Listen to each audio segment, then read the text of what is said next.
આજે જન્માષ્ટમી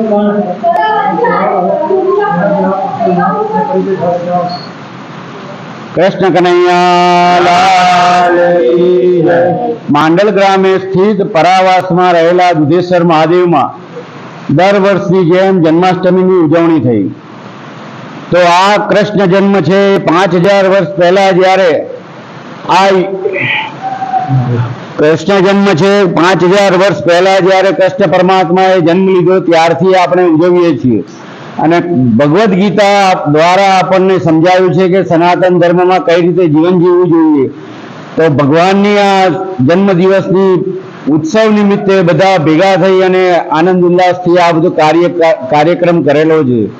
તો એની અંદર આવેલા બધા જ લોકો ભક્તજનોની મનોકામના પરિપૂર્ણ થાય એટલા માટે દુધેશ્વર મહાદેવમાં આ કાર્યક્રમ યોજાય છે। એની સાથે સાથે ગોકુળિયું ગામ હોય એવી રીતે અહીંયા બધું જ સજાવવામાં આવ્યું છે અને બધાની મનોકામના અહીંયા પરિપૂર્ણ થાય છે। બોલો કૃષ્ણ કનૈયા લાલ કી જય।